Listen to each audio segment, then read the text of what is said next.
বন্ধুরা, কামাস কিচেনের তরফ থেকে সকলকে অনেক অনেক স্বাগত জানিয়ে শুরু করছি আজকে আর একটা নতুন রেসিপি নিয়ে নিয়েছি আমি এখানে চিকেন।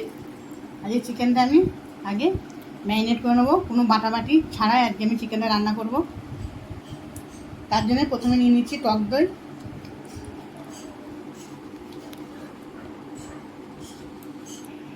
দিয়ে দিচ্ছি গোলমরিচ গুঁড়ো। আমি আজকে এটা ম্যারিনেট করব, টক দই, গোলমরিচ গুঁড়ো আর লবণ। গোলমরিচ গুঁড়ো একটু বেশি লাগবে। দিয়ে দিচ্ছি লবণ। এবার এটা ভালো করে আমি মাখিয়ে নিচ্ছি, আর কিচ্ছু এর মধ্যে দেবো না।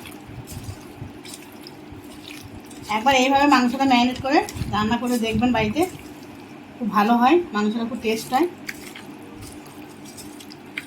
ভালো করে এটা মাখিয়ে নিতে হবে। এটা ভালো করে আমি ম্যারিনেট করে নিয়েছি, মিশিয়ে নিয়েছি। এবার আমি এটা 1 ঘন্টা রেখে দেবো। তারপরে আপনাদের দেখাচ্ছি আমি কীভাবে মাংস রান্না করব। আগে একটু বলে দিয়েছি আমি কোনো কিছু বাটবো না, বাটাবাটি ঝামেলা ছাড়াই কম সময়ের মধ্যে কম উপকরণে মাংসটা আপনার করে আমি দেখাবো। চলুন আমি এবার ঢাকা দিয়ে দিচ্ছি, দিয়ে দিলাম ঢাকা। এটা আমি ফ্রিজে রেখে দেবো। করে আমি সব কেটে নিয়েছি। মাংসটা ম্যারিনেট হতে হতে নিয়ে নিয়েছি আদা, গোটা আদা আমি কুড়ে নিয়েছি, গোটা রসুনও কুড়ে নিয়েছি। আপনাদের প্রথমেই বলেছি বাটাবাটি ছাড়া আজকে রান্না হবে। লঙ্কা চিড়ে নিয়েছি, টমেটো কুচি, ক্যাপসিকাম কুচি আর পেঁয়াজে পাপড়ি ছাড়ানো পেঁয়াজ আমি নিয়ে নিয়েছি। এবার চলুন আমি রান্নাটা শুরু করে দিই। মাংসটা 1 ঘন্টা ম্যারিনেট করার ছিল ফ্রিজে, দেখুন।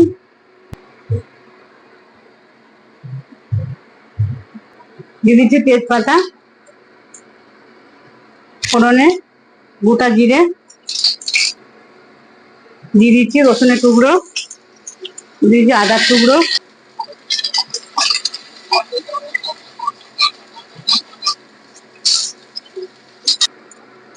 কুচি রাখা ক্যাপসিকাম, কুচি রাখা পেঁয়াজ, চিড়ে রাখা লঙ্কা সব আমি একবার দিয়ে দিচ্ছি। এবার এটা ভালো করে একটু ভাজা ভাজা করে নেবো রসুন আদার সাথে। এটা খুব তাড়াতাড়ি মাংস রান্না হয়ে যায়। যাদের খুব তাড়াতাড়ি থাকবে চটজলদি মাংস করা, তারা এই রেসিপিটা ফলো করতে পারেন। খুব তাড়াতাড়ি হয়ে যাবে, আবার খেতেও অপূর্ব টেস্ট হবে। পেঁয়াজটা একটু ভাজা ভাজা হয়ে গেছে, ক্যাপসিকাম পেঁয়াজ। এবার দিয়ে দিচ্ছি একটু ভিনিগার। এখানে জিরে গুঁড়ো ধনে গুঁড়ো কিছু ব্যবহার করবো না।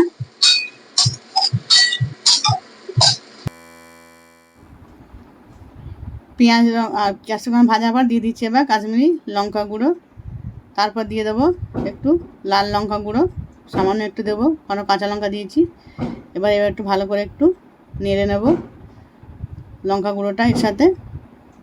তারপর দিয়ে দিচ্ছি হলুদ গুঁড়ো অল্প, তারপর দিয়ে দিচ্ছি টমেটো কুচি।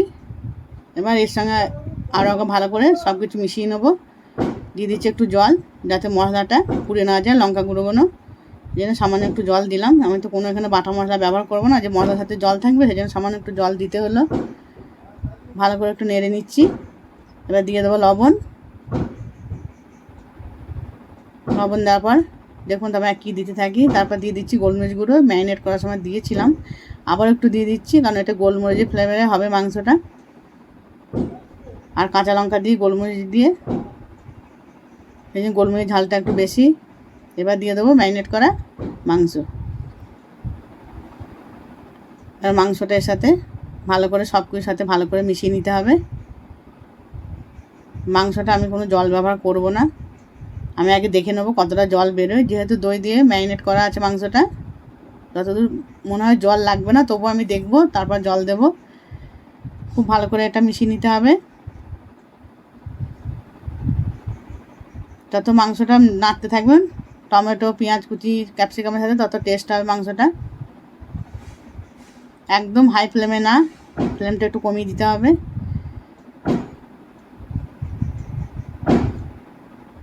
দেখুন এবার খুব ভালো করে মেশানো হয়ে গেছে। এবার দিয়ে দিচ্ছি আমি একটু চিনি স্বাদ আনার জন্যে।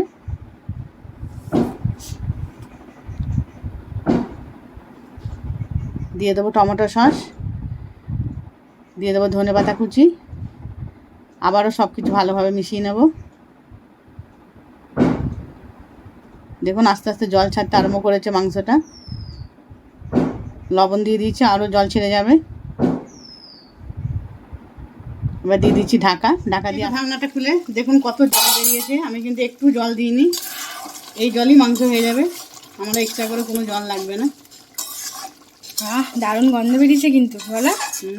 এটা পুরো ভিন্ন স্বাদের চিকেন। অনেক রকম চিকেন খেয়েছেন বানিয়ে, এইভাবে বানিয়ে একবার খেয়ে দেখবেন, খুব সুন্দর লাগবে। ভাত দিয়েও খাওয়া যাবে, রুটি, পরোটা, লুচি, নান যা দিয়ে খেতে চাইবেন। মাংস অনেক সেদ্ধ হয়ে গেছে, এই জলই মাংস হয়ে যাবে। মাংসের জলে মাংস হলে মাংসটা বেশি টেস্ট হয়। খাবারটাও সুন্দর এসছে, দারুণ গন্ধ বেরিয়েছে। আর একটু ঢাকা দিয়ে দিচ্ছি জলটা মরে যাওয়া পর্যন্ত। আবারও দিয়ে দিচ্ছি খানিক্ষণ চাপা। রান্নাটা আমার হয়ে গেছে, একদম তেল ছেড়ে দিয়েছে, একদম গোলমরিচের ঝাল, কাঁচা লঙ্কার ঝালে পুরো মাংসটা হয়েছে, খুব টেস্ট হয়েছে মাংসটা, পুরো একদম কষা কষা করে নিলাম। চলুন এবার আমি নামিয়ে দিচ্ছি। রেসিপিটা আপনাদের ভালো লেগে থাকলে আবারও বলছি আমি, লাইক কমেন্ট শেয়ার করতে ভুলবেন না। চ্যানেলটিকে সাবস্ক্রাইব করে আমার পাশে থাকুন। তাহলে চলুন আমি রেসিপিটা ঢেলে দিচ্ছি। দেখুন একবার কেমন সুন্দর কালারটা হয়েছে, একবার দেখুন। আপনাদের একটু দেখাচ্ছি খুন্তি করে তুলে, দেখুন বন্ধুরা। ও দারুণ। আমি এরকমই রাখবো, খুব বেশি চচ্চড়ি করবো না, একটু এই যে গ্রেভিটা রাখবো। চলুন তাহলে আবার পরিবেশন করা পালা।